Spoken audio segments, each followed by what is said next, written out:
Assalamualaikum warahmatullahi wabarakatuh. Eh, Selamat datang adik-adik mahasiswa baru Universitas PGRI Wiranegara di kampus kita yang tercinta. Saya sangat senang karena hari ini adik-adik dapat berkumpul di tempat ini. Anda sekarang menyandang predikat sebagai mahasiswa baru, bukan pelajar gitu ya. Sering timbul pertanyaan, kenapa kita harus kuliah gitu loh.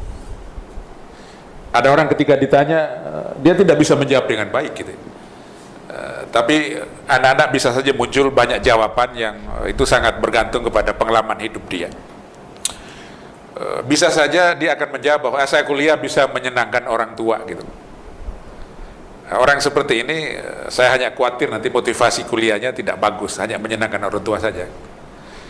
Tapi ada juga yang menyatakan bahwa biar cari uang lebih banyak gitu ya. Dan memang menurut pengalaman, orang yang kuliah sekolah lebih tinggi itu kemampuan untuk menghasilkan uang jauh lebih banyak ketimbang orang yang sekolah lebih rendah. Walaupun ini tidak 100% terjadi. Kadang orang tidak sekolah saja bisa kaya itu. Tetapi dengan kuliah itu orang bisa lebih mandiri untuk mengambil keputusan ketimbang orang yang kuliahnya lebih rendah gitu ya, sekolahnya lebih rendah. Atau ada juga yang namanya mahasiswa asmarah gitu ya. Alasan saya mau kuliah karena ingin dapat jodoh gitu. Kenapa kalau di luar tidak sulit cari jodoh gitu. Tapi ada juga menyatakan saya kuliah karena mengisi-ngisi waktu. Saya berharap ketika Anda menjadi mahasiswa Anda punya jawaban rasional gitu ya. Kenapa saya harus kuliah? Yang jelas kalau Anda mau kuliah itu adalah untuk meningkatkan kualitas diri. Dan saya berharap adik-adik mahasiswa baru yang diterima ini, ketika kuliah Anda serius, maka 5 tahun lagi Anda menjadi orang hebat di masyarakat gitu ya. Kita tidak pernah tahu bahwa hari ini kita belum menjadi apa-apa, tapi 5 tahun lagi saya yakin Anda bisa menjadi apa-apa. Adik-adik mahasiswa yang saya sayangi, yang menjadi pertanyaan sekarang, kalau kuliah itu apa sih yang bedanya dengan orang sekolah? Kalau orang kuliah itu pertama, belajarnya harus lebih serius gitu ya. Kalau dulu kita masih sekolah di SMA itu, ketika belajar itu kalau tidak disuruh orang tua, disuruh oleh guru, maka kita tidak pernah belajar.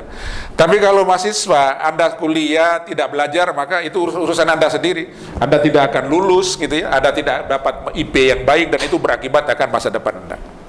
Lalu yang kedua, dengan Anda kuliah itu kita akan bertemu dengan banyak teman yang karakternya yang sangat berbeda ketimbang di SMA. Ketika kita sekolah di SMA itu kita barangkali berasal dari satu daerah, tapi dengan kuliah bisa berasal dari mana-mana itu. Dari pengalaman seperti itu kita bisa berkomunikasi dengan siapa saja, kita bisa belajar apa saja tentang persoalan kehidupan dengan berbagai teman kita itu. Sehingga ada kata-kata menyatakan kuliah di perguruan tinggi itu bukan sekedar kuliah membaca buku, tapi kita masuk dalam universitas kehidupan yang sesungguhnya gitu. Lalu yang ketiga, beda kuliah di SMA dengan di perguruan tinggi, sekolah di SMA dengan perguruan tinggi itu adalah dengan kuliah di perguruan tinggi Anda akan menentukan masa depan Anda dari sekarang gitu. Kalau Anda misalnya mengambil jurusan ilmu komputer yang ada di Univara ini, maka masa depan Anda 5 tahun lagi pasti menjadi ahli komputer. Anda misalnya mengambil jurusan teknik industri, maka Anda punya rencana atau progres ke depan, 5 tahun lagi saya akan menjadi seorang manajer dalam bidang industri gitu ya. Lalu Anda misalnya mengambil mata kuliah pendidikan ekonomi misalnya, maka dari situ Anda akan bercanda, oh nanti saya bisa menjadi guru ekonomi, atau bisa menjadi businessman, atau saya sekolah lagi ke S2 dan S3 mengambil ilmu ekonomi, maka saya akan menjadi ahli ekonomi. Atau Anda mengambil jurusan bahasa Indonesia di sini misalnya. Ketika mengambil jurusan bahasa Indonesia, maka Anda punya harapan ke depan mau jadi apa nanti? Bisa menjadi wartawan yang baik, penulis buku yang baik, atau bisa menjadi reporter yang baik dan lain sebagainya. Atau jurusan bahasa Inggris misalnya, maka ke depan Anda akan menjadi seorang native speaker gitu ya, atau menjadi guide gitu. Sekarang kan di bisnis internasional, saya sering ke luar negeri, ke Singapura, lalu ke Thailand gitu ya. Di sana termasuk jangan jauh-jauh lah, ke Bali saja lah. Nah, di Bali itu lalu Banyak sekali guide yang pendapat sangat besar sekali, itu rata-rata orang bisa punya kemampuan bahasa Inggris. Oleh karena itu saudara-saudara sekalian yang saya cintai, bahwa kuliah itu sangat menentukan masa depan kita. Sekarang timbul pertanyaan, kemampuan apa saja yang menjadi karakteristik kita untuk menjadi the winning teams, artinya kita menjadi pemenang dalam kuliah itu. Kalau Anda ingin menjadi orang hebat dalam kuliah itu, maka ada beberapa kemampuan harus Anda miliki. Pertama, menjadi mahasiswa yang komunikatif. Jadi ketika kuliah itu jangan lalu menjadi penganut aliran kebatinan, masuk kampus kok diam saja gitu. Tapi bangunlah komunikasi dengan siapa saja gitu. Lalu yang kedua, proaktif. Jadi mahasiswa itu jangan cuek gitu ya, tidak berinisiatif gitu ya, harus proaktif gitu untuk menyesuaikan diri dengan lingkungan sekitarnya. Lalu yang ketiga, kalau Anda ingin sukses kuliah itu, maka Anda harus kooperatif. Kooperatif itu harus bisa bekerja sama dengan siapapun juga. Di dunia ini tidak ada manusia super, yang ada itu tim super. Dan tim super itu kita bisa bentuk ketika kita kuliah itu.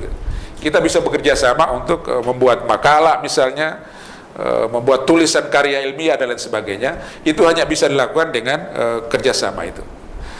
Lalu yang lain lagi yang sangat penting itu, seorang mahasiswa itu harus gigih gitu ya. Gigih itu artinya dia tidak pernah menyerah. Jangan sampai satu saat menghadapi dosen yang killer gitu, ada istilah killer gitu, tapi mudah-mudahan di Uniwara insya Allah tidak ada, saya jamin itu. Ada dosen yang barangkali sulit sekali diajak kompromi gitu. Maka Anda jadikan itu sebagai tantangan. Bagaimana caranya saya bisa bersahabat dengan dosen itu dengan baik. Lalu harus cerdas mengatur waktu lah. Ada orang itu bacanya menghabiskan waktu banyak sekali, tetapi tidak mendapatkan materi apa-apa. Tapi ada yang bacanya dengan waktu sedikit, yang singkat, tapi dia bisa mendapatkan banyak sekali materi. Manusia itu diberi kemampuan oleh Allah untuk belajar cepat dalam berbagai metode. Ada orang yang ketika hanya mendengar saja di kelas, maka dia akan cepat menyerap ilmu pengetahuan itu. Tapi ada orang yang dengan membaca saja, hanya dengan membaca dia bisa menyerap ilmu pengetahuan. Kalau kita sadar akan kemampuan kita seperti itu, maka kita harus menggunakan kemampuan kita itu dan kesempatan itu sebaik-baiknya. Kalau kita sadar diri bahwa dengan membaca kita penyerapan ilmu lebih cepat, maka sebaiknya banyak membaca. Tapi jika kita sadar diri menyatakan ketika kita dengan mendengar saja itu ilmu datang lebih cepat, maka ketika kuliah itu maka harus dengar dengan baik. Lalu yang terakhir, adik-adikku sekalian, ketika Anda menjadi mahasiswa itu harus etis gitu ya. Etis itu artinya bahwa kita menghormati nilai-nilai kebaikan gitu ya. Jangan menjadi mahasiswa yang ketika di kampus menjadi potensi konflik gitu ya. Potensi konflik artinya begini, kehadiran dia di sini pasti buat ribut, di sini pasti buat ribut. Tapi jadilah mahasiswa yang selalu berbuat produktif gitu ya. Dengan kehadiran itu lalu membawa perubahan bagi teman-teman dan di sekelilingnya. Adik-adik yang saya cintai, selanjutnya bagaimana kita memotivasi diri kita agar kita bisa memperoleh hasil maksimal ketika kuliah. Cara yang pertama adalah tumbuhkan emosi positif dalam diri kita agar kita menjadi manusia produktif. Seringkali, termasuk saya dulu ketika jadi mahasiswa itu, kalau tidak suka dengan dosen maka tidak suka di mata kuliahnya, itu salah itu. Kalau Anda tidak suka dengan dosennya karena sikapnya yang tidak baik, misalnya menurut kita gitu ya, maka berusahalah menyenangi dosen tersebut. Bangunlah cara berpikir positif terhadap dosen tersebut. Insya Allah lama-lama kita akan bisa menyerap materinya dengan bagus. Lalu yang kedua, kekuatan otak kita itu harus difungsikan secara maksimal gitu ya. Otak itu menurut para ahli psikologi itu ibarat karet itu ya. Semakin diisi itu maka semakin lentur dan bagus. Tapi kalau otak itu isinya separuh gitu ya, maka lama-lama otak itu menjadi kaku gitu. Oleh karena itu mumpung Anda nanti kalau jadi mahasiswa ya membaca yang banyak, berdiskusi yang banyak, terbuka gitu ya, menerima otokritik dan lain sebagainya, agar supaya otak kita itu bisa diisi dengan hal-hal yang positif. Lalu yang lain lagi untuk motivasi diri itu adalah kita juga harus menjaga kehormatan diri kita. Jangan sampai menjadi mahasiswa itu niatnya ke kampus itu hanya ya melihat cewek-cewek cantik saja, itu tidak boleh. Walaupun itu juga penting gitu ya. Tapi jangan melulu itu gitu. Jadilah mahasiswa yang hebat, IP-nya yang bagus, jadilah idola orang anak-anak di kampus gitu. Tapi jangan hanya bermodalkan misalnya ketampanan, kegantengan, tidak pernah belajar gitu ya, menyenangi banyak perempuan tapi ternyata IP-nya jelek, itu tidak bagus gitu. Lalu yang terakhir, adik-adik sekalian berbahagia, bangunlah pikiran Anda itu bahwa saya pasti bisa. Orang Amerika selalu menyatakan to be the best, menjadi yang terbaik. Sehingga ketika diberikan tugas oleh dosen misalnya, maka bekerjalah yang terbaik. Kalau Anda sudah berikhtiar, nanti hasilnya bagus ya, insya Allah itu menjadi bagus gitu ya. Adik-adik sekalian yang saya cintai, lalu bagaimana caranya memotivasi diri kita selanjutnya? Pertama, gunakan waktu itu sebaik-baiknya gitu ya. Lalu kalau misalnya kita berprestasi, katakanlah gitu, maka kadang-kadang kita perlu memberi hadiah pada diri kita sendiri. Misalnya, satu saat ulangan kita dapat nilai 10 misalnya, atau 100 gitu ya. Ya sekali-sekali perlu makan enak lah, atau ngajak teman bareng gitu. Atau kalau sudah punya pacar gitu ya, ngajak pacar makan. Merayakan itu penting gitu loh. Jadi jangan sampai kita tidak pernah merayakan itu. Lalu, belajar bersama dengan teman, itu penting gitu. Sebab di dunia ini tidak ada manusia yang hebat karena bekerja sendirian. Orang harus bekerja sama.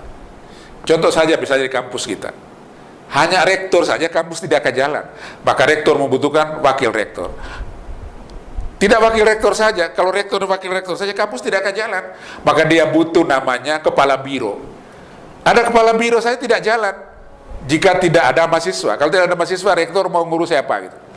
Ada mahasiswa tidak jalan, maka butuh dosen. Oleh karena itu, kita harus bisa belajar bekerja sama dengan siapa saja. Yang lain lagi, cari bantuan kepada siapa saja jika kita mengalami kesulitan. Jadi kalau jangan sampai ketika malam sulit kita malu gitu, itu tidak boleh gitu. Kita tidak boleh malu ketika malam kesulitan. Pepatah menyatakan orang yang tidak merasa jika sesat di jalan maka mintalah bantuan. Dengan begitu maka kita akan meraih hasil yang terbaik. Adik-adik sekalian berbahagia, ini nasihat-nasihat saya, tetapi yang paling penting sekarang adalah sejauh mana kita mampu memotivasi diri kita agar supaya kita bisa menjalankan kuliah itu dengan baik dengan hasil yang terbaik. Lalu yang lain lagi adalah kalau ada tugas gitu ya, itu maka perlu dibagi waktu yang benar agar supaya waktu bisa termanfaat dengan baik. Jangan sampai waktu itu dibiarkan secara sia-sia.